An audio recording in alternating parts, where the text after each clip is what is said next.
Hello दोस्तों, तो आज हम दशमलव संख्या का योग के बारे में सीखेंगे। तो चलिए वीडियो को शुरू करते हैं।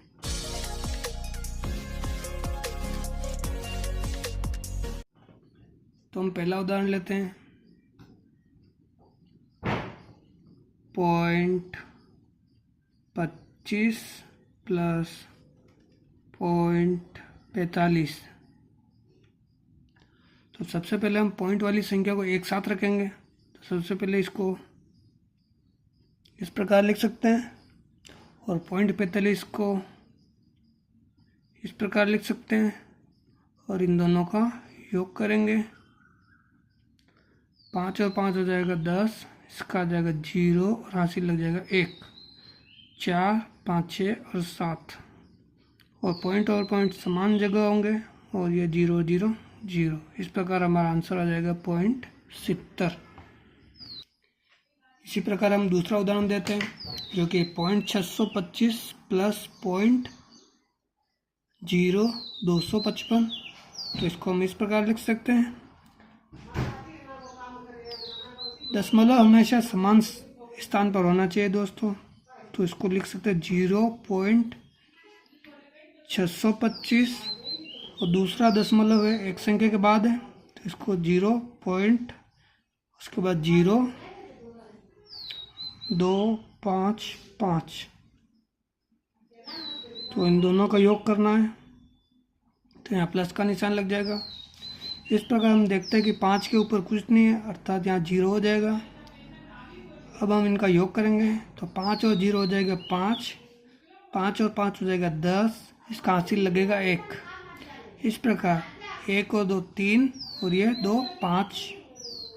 इस प्रकार 6 और 0 6 हो जाएगा और दशमलव समान संख्या के ऊपर, तो यहाँ पे दशमलव लिख जाएगा और यहाँ पे 0 लग जाएगा। तो इसका आंसर हो जाएगा 0.6505। इसी प्रकार हम अगला उदाहरण देखते हैं जो कि है 0.0502030। इसका योग करना है हमें इसके साथ, जो कि 0.92167252। अब इसको हमें योग करना है। तो सबसे पहले हम इसको लिख देते हैं।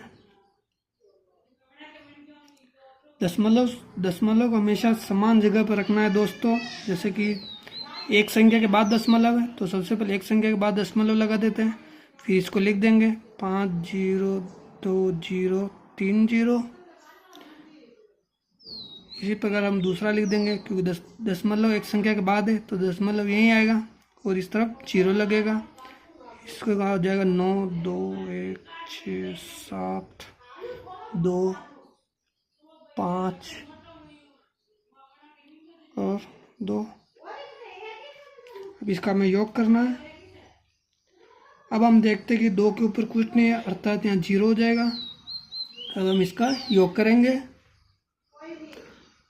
तो 2 और 0 हो जाएगा 2, 5 और 0 हो जाएगा 5, 3 और 2 हो जाएगा 7, 3 और 2 हो जाएगा 5, 0 और 7 हो जाएगा 7, 6 और 2 हो जाएगा 8, 1 और 0 हो जाएगा 1, 5 और 2 हो जाएगा 7, 0 और 9 हो जाएगा 9 और पॉइंट समान संख्या, तो एक पॉइंट यहाँ आ जाएगा। इस प्रकार 0, 0, 0। तो ये हमारा उत्तर हो जाएगा। तो अब हम अगला उदाहरण देखते हैं। इसी प्रकार हम अगला उदाहरण देखते हैं जो कि है 5.623 है और नीचे है 0.1111। तो अब हम इसको लिख लेते हैं।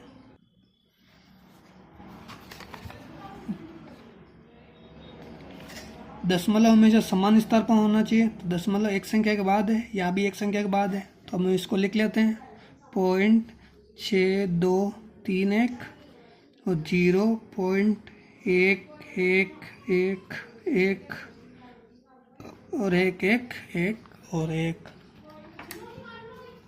अब हम देखते हैं कि 1 के ऊपर कुछ नहीं है, अर्थात हमें 0 मान लेना है। इस 1 के ऊपर भी कुछ नहीं है, 0 मान लेना है। यहाँ भी 0 मान लेना है और यहाँ भी 0 मान लेना है। अब हमें इन दोनों का योग करना है। तो सबसे पहले इधर से योग करेंगे तो 1 और 0 हो जाएगा 1, इधर 1 और 0 हो जाएगा 1, यहाँ भी 1 हो जाएगा। इसी प्रकार 1 और 0 भी 1 हो जाएगा। यहाँ 1 और 1 है तो यहाँ 2 हो जाएगा। 3 और 1 हो जाएगा 4, 2 और 1 हो जाएगा 3, 6 और 1 हो जाएगा 7, और यहाँ पॉइंट आ जाएगा, और 5 और 0 हो जाएगा 5। दोस्तों वीडियो पसंद आए तो वीडियो को लाइक करें, शेयर करें एंड चैनल को सब्सक्राइब करें।